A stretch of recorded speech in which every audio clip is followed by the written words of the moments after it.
Hi friends, నేను మీ పులిగిల్ల ముత్తాయికోట మీద పక్కన. ఇప్పుడు చెప్పేది ఒక వాస్తవ చిత్రం. ఆడవాళ్ళ చీర మీద ఒక వీడియో. ఆడవాళ్ళకు చీరలు అంటే ఎంత ఇష్టమో మీకు తెలియదు కాదు. ఆడవాళ్ళ చీరల మీద కథలు ఉన్నాయి, జోకులు ఉన్నాయి. ఒక సినిమాలో అయితే నా చీర బాగాలేదంటావా అని తనికెళ్ళ బరిని భార్య ఆయన బిందెతోనే కొడుతుంది. ఆ సినిమాలో చూసినాం మనం. టాపిక్ పేరు ఏంటంటే ఆడంబరం వద్దు నీడాంబరం ముద్దు. ఆడంబరం వద్దు నీడాంబరం ముద్దు. ఆడవాళ్ళ చీర గురించి మనకు తెలుసు, వాళ్ళకి ఎంత ఇష్టమో. బీరువాళ్ళ 100 ఉన్నా సరే మా ఆయన ఇంకొకటి కొనిస్తే బాగుండే అనుకుంటారు. సరే, దాని సంగతి అలా వదిలేద్దాం. అసలు టాపిక్ ఏంటంటే పెళ్ళిళ్ళప్పుడు, ఫంక్షన్లప్పుడు ఇప్పటి జనాలు ఎవరి స్థాయికి తగ్గట్టు వాళ్ళు కొంటారు. ఒక్కొక్కరు ₹1,00,000 చీర కూడా కొంటారు, 50,000 చీర కూడా కొంటారు, ₹1,00,000 చీర కూడా కొంటారు. ఎవరికి స్థాయికి తగ్గట్టు వాళ్ళు కొంటారు. సరే, పెళ్ళిళ్ళప్పుడు, ఫంక్షన్లప్పుడు కొందరేమో స్థాయికి తగ్గట్టు కొంటారు, కొందరు చూసుకుంటూ కొంటారు, కొందరేమో ప్రెస్టేజ్ కోసం స్థాయిని మర్చి కూడా కొంటారు. డబ్బులు ప్రెస్టేజ్గా ఉండాలని చెప్పి, దర్జాగా ఉండాలని చెప్పి, అవసరమైతే పెట్టే శక్తి లేకుండా కానీ కొంచెం ఎక్కువ పెట్టారే కొంటారు. అట్లాంటి వాళ్ళకి నేను చెప్పేది ఏంటంటే ఫంక్షన్లప్పుడు, పెళ్ళిళ్ళప్పుడు ఎప్పుడైనా చీరలకు లక్షలు ఖర్చు చేయకండి. 50,000కో చీరో, 1,00,000కో చీరో కొనాల్సిన పరిస్థితి వచ్చినప్పుడు చీరలు తక్కువ ధరలో కొనుక్కొని బంగారం మీద ఎక్కువ దృష్టి పెట్టండి.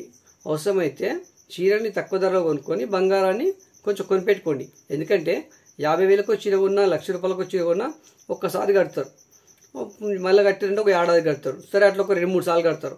తర్వాత దాని మీ ఇష్టం పోతుంది, మళ్ళీ ఇంకోటి కావాలనిపిస్తుంది.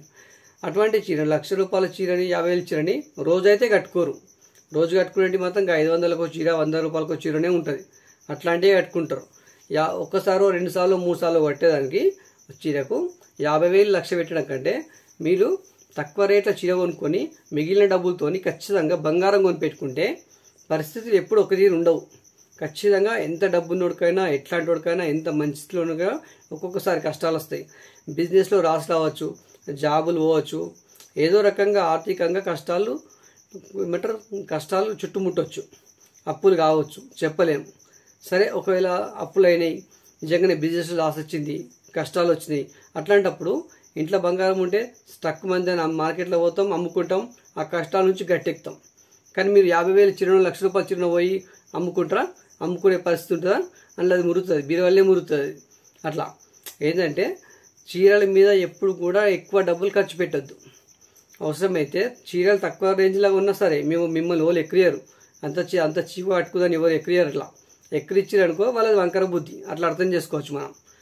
చీరల మీద తక్కువ ఖర్చు పెట్టి డబ్బు మిగిలితే బంగారం కొని పెట్టుకుంటే అది ఖచ్చితంగా మిమ్మల్ని కష్టాలు ఆదుకుంటుంది, మిమ్మల్ని కష్టాలకు గట్టెక్కిస్తుంది. ఈ విషయాన్ని ప్రతి మహిళ గుర్తుంచుకోవాలని చెప్తున్నాను నేను, అంతే.